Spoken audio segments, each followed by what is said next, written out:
I want to introduce to you now Gloria Chavez. She is the Border Patrol El Paso Sector Chief, the agent who released that video. She wanted people to see it. Other agents wanted you to see it as well. She was kind enough to join us and does so right now. Thank you very much.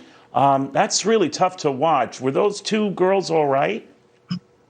So the two girls, they're sisters. One's 5 years old. The other one is 3 years old.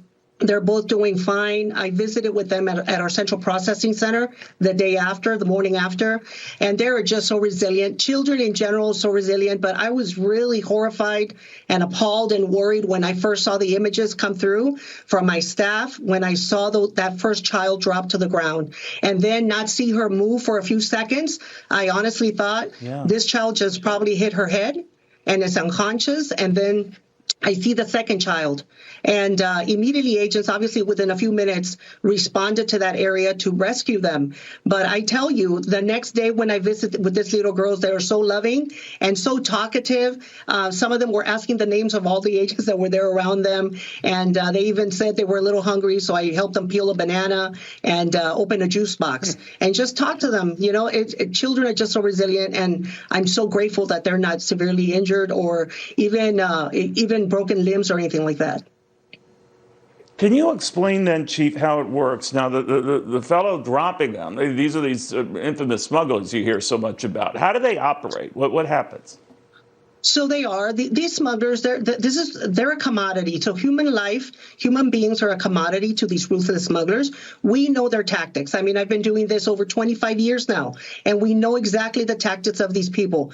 And for them, it's just a profit. So for us, we had not seen that type of tactic in the outskirts of the El Paso region, like in the New Mexico area. That terrain is desolate. That terrain is very rocky and mountainous. So when we see an image like that raises my alert and my worry that they may continue to try these tactics further out in the desert area like Lordsburg, New Mexico, or Fort Hancock, Texas, where it's not urban. It's very remote, it's very rural, and the logistics and the challenges that exist for Border Patrol agents to get to those locations are quite high. So I worry when I see images like this and the tactics that smugglers are using, really hurting these children. This is a very vulnerable population. Everyone is in agreement that these children, we need to protect them. We need to keep them safe. We need to keep them healthy and fed and clean. That's our number one priority. But when we see images like this, I tell you, I'm appalled. I committed myself to working with law enforcement on the south side in Mexico.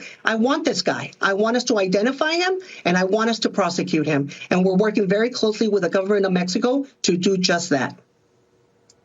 Chief, these smugglers, who pays them? Obviously, for these girls to be dropped over a fence, someone has paid them to get them over that fence. Who?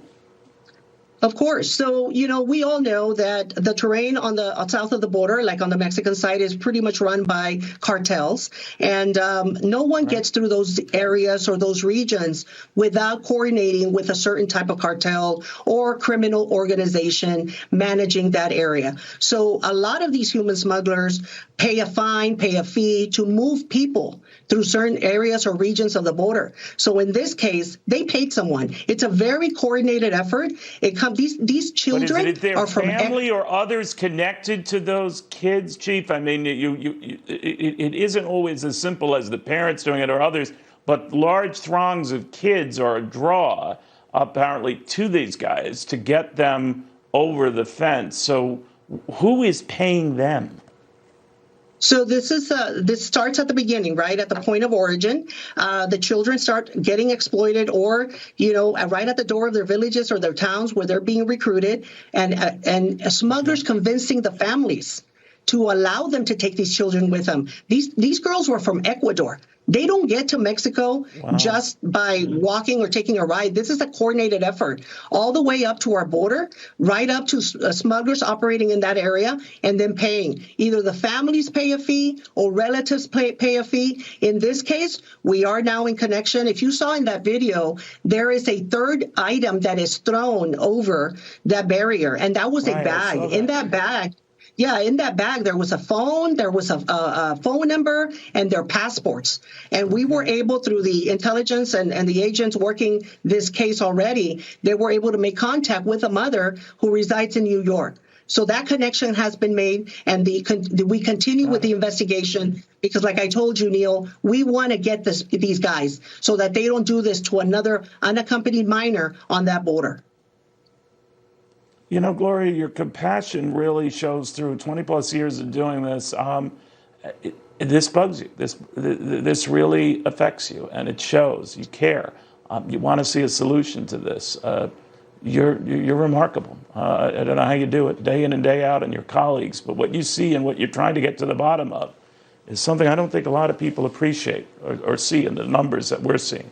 I want to thank you for that, Chief. I think I speak for an entire nation when I say that. Thank you very much. Thank you, sir. Appreciate it.